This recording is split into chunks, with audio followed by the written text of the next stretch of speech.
Hey everyone, and welcome back to Desimoto. Today I'm going to be telling you the story of my low side on my 2014 Suzuki GSXR-750 and how that event didn't just damage my bike, but it actually significantly changed my life by giving me a new goal. I want to become a motorcycle mechanic. So this happened to me on a clear Sunday afternoon about 1 p.m.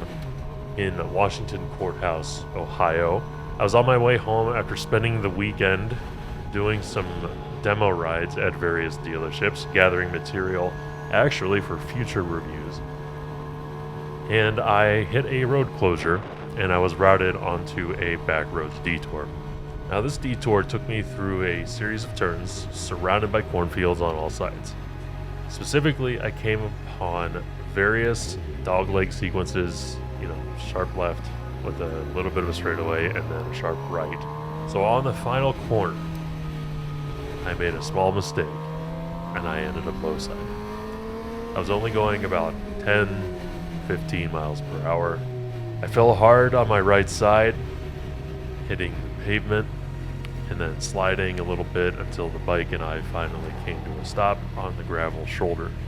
I remember just lying there for a few moments that seemed like several minutes, just kind of looking up at the sky. Wasn't really panicking, but I was definitely in a bit of a daze.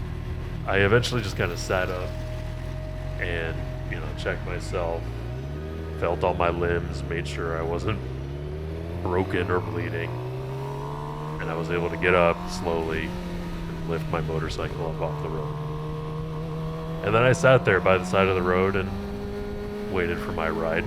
My gear saved me from a much worse outcome. I was wearing my full face helmet, which took a direct hit, my armored riding jacket, riding jeans with armor on my hips and on my shins, and riding shoes. And I also had a riding jersey that had padded elbows on underneath my jacket.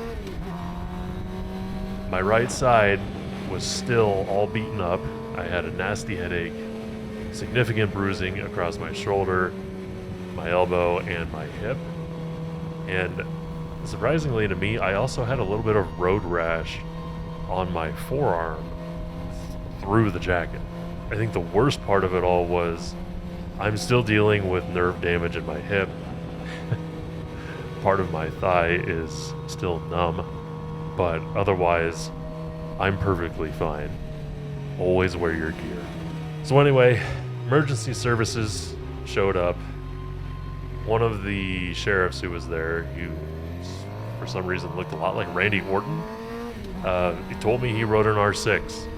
And of course he told me to ride more safely. He wanted to know what the hell I was doing riding out there, and I told him about the detour.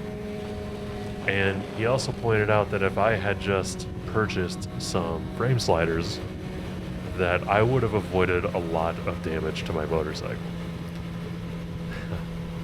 I thanked him for his kind advice, sage advice, and that actually planted a little bit of a seed in my mind.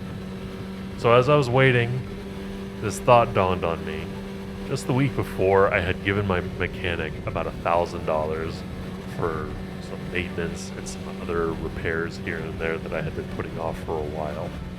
And now I was looking at another large expense. And so I decided right then that I was going to learn how to do all this myself. The crash was a costly lesson, but it would not be a repetitive expense. I was going to rebuild my GSXR-750 on my own. So I set out, I started making a list of all the damage that I could find.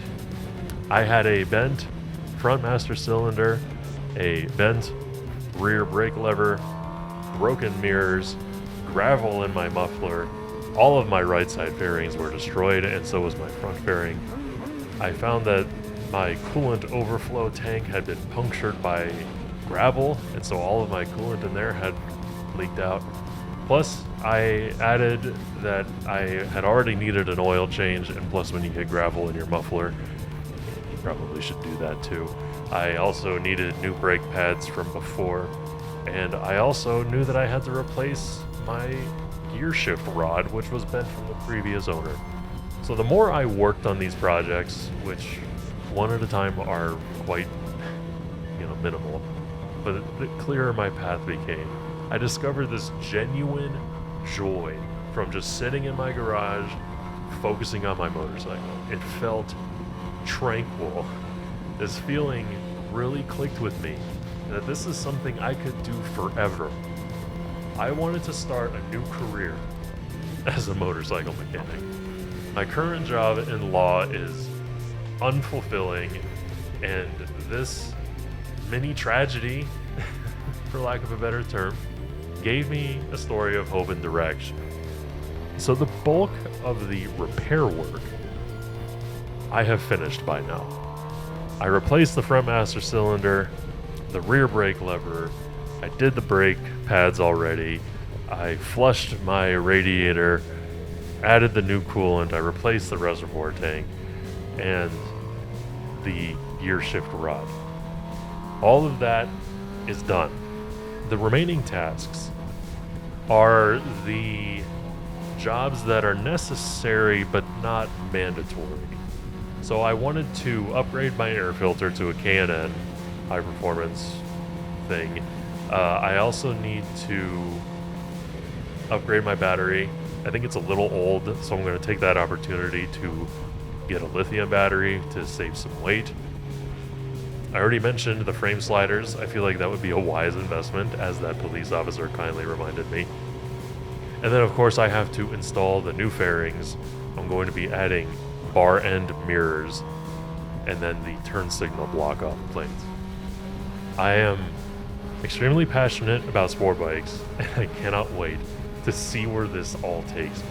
I'm going to be documenting this entire rebuild using the photos and clips that I already have to share the process that I've been going through here step by step.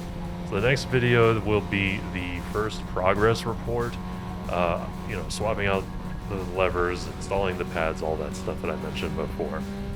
If you want to follow the rest of the rebuild with me and watch me pursue my new career, hit the subscribe button. And if you enjoyed this video, hit me with a thumbs up, leave a comment down below, let me know what you think of my story, and as always, ride safe. Later.